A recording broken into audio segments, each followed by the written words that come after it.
Hello to the second part of chapter 41 of Moby Dick by Herman Melville. And this chapter is titled Moby Dick, and I'll continue from where I stopped the last time. It is a thing well known to both American and English whale ships, and as well a thing placed upon authoritative record years ago by Scoresby, that some whales have been captured far north in the Pacific, in whose bodies have been found the barbs of harpoons darted in the Greenland seas. Nor is it to be gainsaid that in some of these instances it has been declared that the interval of time between the two assaults could not have exceeded very many days. Hence, by inference, it has been believed by some whalemen that the Northwest Passage, so long a problem to man, was never a problem to the whale. So that here, in the real living experience of living man, the prodigies related in old times in the inland Strelo mountain in Portugal, near whose top there was said to be a lake in which the wrecks of ships floated up to the surface, and that still more wonderful story of the Arethusa fountain near Syracuse, whose waters were believed to have come from the Holy Land by an underground passage. These fabulous narrations are almost fully equalled by the realities of the whaleman. Forced into familiarity, then, with such prodigies as these, and knowing that after repeated intrepid assaults the white whale had escaped alive, it cannot be much matter of surprise that some whalemen should go still further in their superstitions, declaring Moby Dick not only ubiquitous, but immortal. For immortality is but ubiquity in time. That through groves of spears should be planted in his flanks, he would still swim away unharmed, or if indeed he should never be made to spout thick blood, such a sight would be but a ghastly deception, for again in unsanguined billows hundreds of leagues away his unsullied jet would once more be seen. But even stripped of these supernatural surmisings, there was enough in the earthly make and incontestable character of the monster to strike the imagination with unwonted power. For it was not so much his uncommon bulk that so much distinguished him from other sperm whales, but, as was elsewhere thrown out, a peculiar, snow-white, wrinkled forehead and a high, pyramidical white hump. These were his prominent features, the tokens whereby even in the limitless, uncharted seas he revealed his identity at a long distance to those who knew him. The rest of his body was so streaked and spotted and marbled with the same shrouded hue that, in the end, he had gained his distinctive appellation of the White Whale, a name, indeed, literally justified by his vivid aspect when seen gliding at high noon through the dark blue sea, leaving a Milky Way wake of creamy foam, all spangled with golden gleamings. Nor was it his unwonted magnitude, nor his remarkable hue, nor yet his deformed lower jaw that so much invested the whale with natural terror as that unexampled, intelligent malignity which, according to specific accounts, he had over and over again evinced in his assaults. More than all, his treacherous retreat struck more of dismay than perhaps aught else. For when swimming before his exulting pursuers with every apparent symptom of alarm, he had several times been known to turn around suddenly and, bearing down upon them, either stave their boats to splinters or drive them back in consternation to their ship. Already several fatalities had attended his case, but those similar disasters, however little bruited ashore, were by no means unusual in the fishery, yet, in most instances, such seemed the white whale's infernal aforethought of ferocity, that every dismembering or death that he caused was not wholly regarded as having been inflicted by an unintelligent agent. Judge, then, to what pitches of inflamed, distracted fury the minds of his more desperate hunters were impelled, when amid the chips of chewed boats and the sinking limbs of torn comrades, they swam out of the white curds of the whale's direful wrath into the serene, exasperating sunlight that smiled on as if at a birth or a bridal. His 3 boats stove around him, and oars and men, both whirling in the eddies, one captain seizing the line knife from his broken prow, had dashed at the whale as an Arkansas duelist at his foe, blindly seeking with a 6-inch blade to reach the phantom deep life of the whale. That captain was Ahab. And then it was that suddenly, sweeping his sickle-shaped lower jaw beneath him, Moby Dick had reaped away Ahab's legs as a mower a blade of grass in the field. No turbaned Turk, no hired Venetian or Malay could have smote him with more seeming malice. Small reason was there to doubt, then, that ever since that almost fatal encounter, Ahab had cherished a wild vindictiveness against the whale, all the more fell for that in his frantic morbidness he at last came to identify with him not only all his bodily woes, but all his intellectual and spiritual exasperations.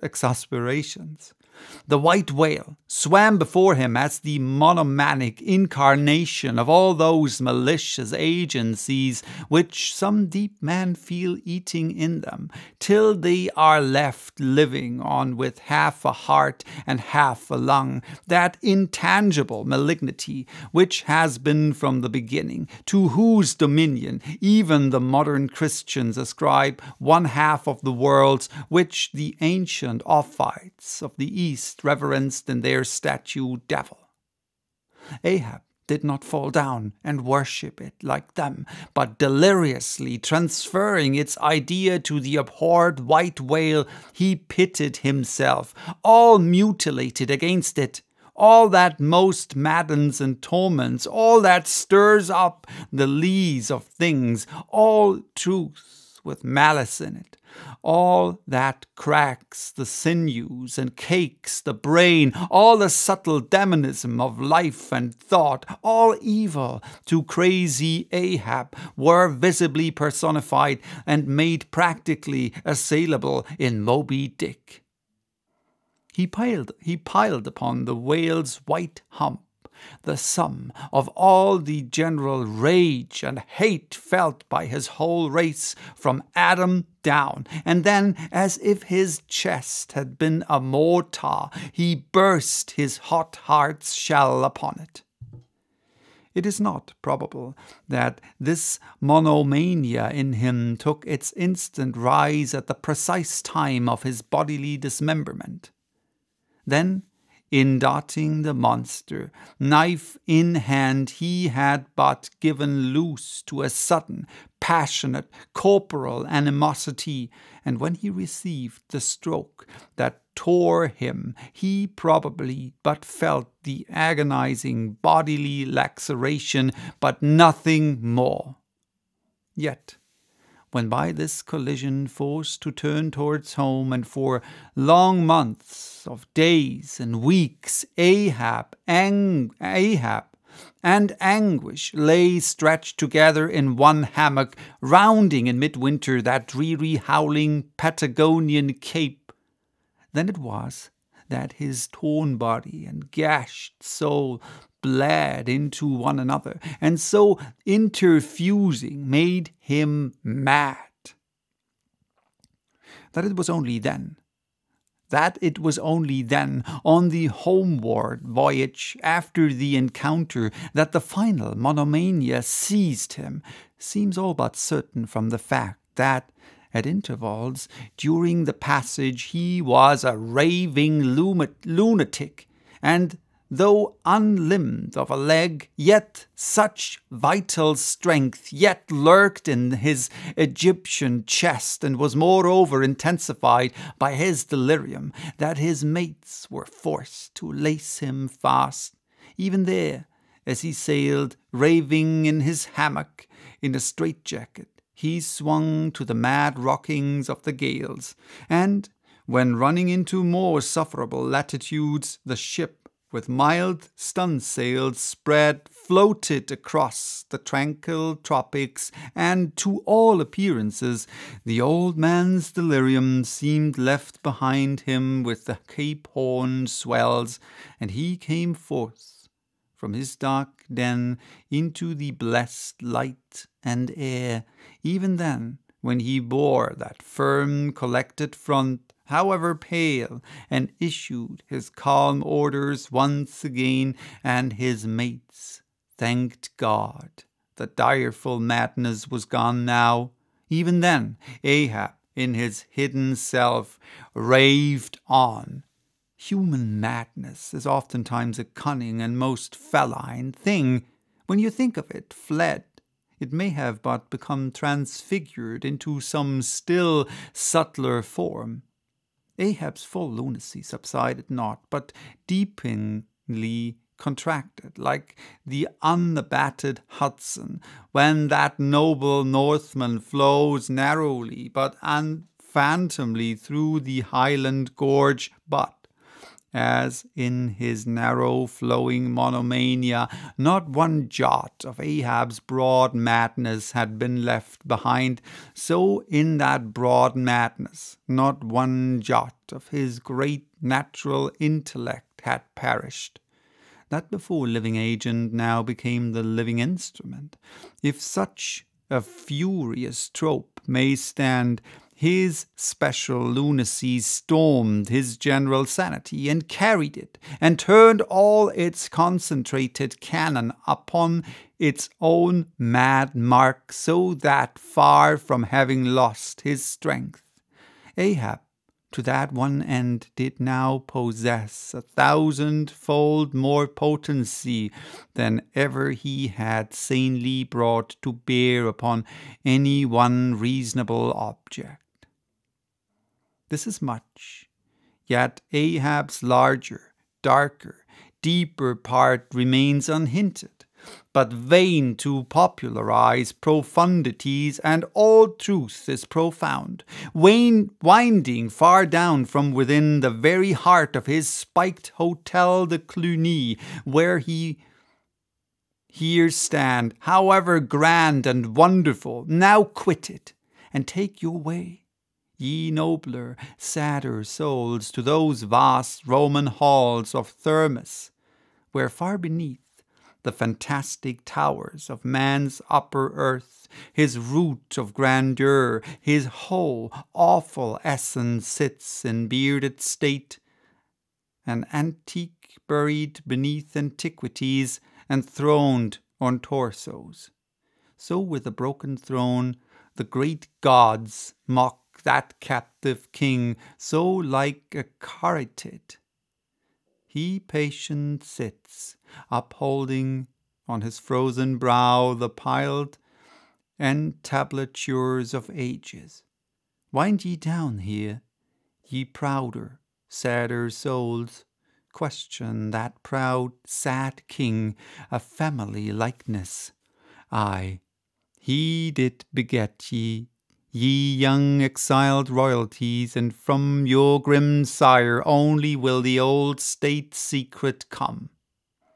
Now, in his heart Ahab had some glimpse of this, namely, all my means are sane, my motif and my object mad, yet without power to kill or change or shun the fact, he likewise knew that to mankind he did now long dissemble, in some sort did still, but that thing of his dissembling was only subject to his perceptibility, not to his will determinate. Nevertheless, so well did he succeed in that dissembling, that when with ivory leg he stepped ashore at last, no Nantucketer thought him otherwise, that but naturally grieved, and that to the quick, with the terrible casualty which had overtaken him. The report of his undeniable delirium at sea was likewise popularly ascribed to a kindred cause, and so too all the added moodiness, which always afterwards, to the very day of sailing in the Pequod on the present voyage, sat brooding on his brow. Nor is it so very unlikely that, far from distrusting his fitness for another whaling voyage on account of such dark symptoms, the calculating people of that prudent isle were inclined to harbour the conceit that for those very reasons he was all the better qualified and set on edge for a pursuit so full of rage and wildness as the bloody hunt of whales, gnawed within and scorched without with the infixed, unrelenting fangs of some incurable idea. Such an one, could he be found, would seem the very man to dart his iron and lift his lance against the most appalling of all brutes, or, if for any reason thought to be corporally incapacitated for that, yet such an one would seem superlatively competent to cheer and howl on his underlings to the attack. But be all this as it may,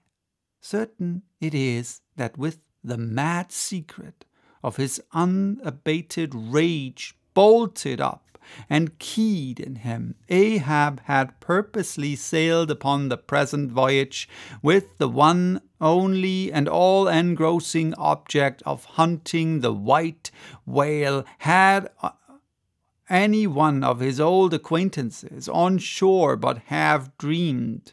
of what was lurking in him then, how soon would their aghast and righteous souls have wrenched the ship from such a fiendish man. They were bent on profitable cruises, the profit to be counted down in dollars from the mint. He was intent on an audacious, immitigable, and supernatural revenge. Here then was his grey-headed, ungodly old man chasing with curses a Job's whale round the world at the head of a crew too chiefly made up of mongrel renegades and castaways and cannibals, mortal, enfeebled also by the incompetence of mere unaided virtue or right-mindedness in Starbuck, the invulnerable jollity of indifference and recklessness in Stop, and the pervading mediocrity in Flask. Such a crew, so officered, seemed specially picked and packed by some infernal fatality to help him to his monomaniac revenge. How it was that they so aboundingly responded to the old man's ire, by what evil magic their souls were possessed, that at times his hate seemed almost theirs, The white whale as much their insufferable foe as his, how all this came to be, what the white whale was to them, or how to their unconscious understandings, also in some dim, unsuspected way, he might have seemed the gliding great demon of the seas of life. All this to explain would be to dive deeper than Ishmael can go. The subterranean miner that works in all of us, how can one tell whither leads his shaft by the ever-shifting muffled sound of his pick? Who does not feel the irresistible arm drag? What skiff in tow of a 74 can stand still? For one, I gave myself up to the abandonment of time and the place, but while yet all a rush to encounter the whale, could see naught in that brute but the deadliest ill. So that was chapter 41. Bye-bye till next time with chapter 42, titled The Whiteness of the Whale.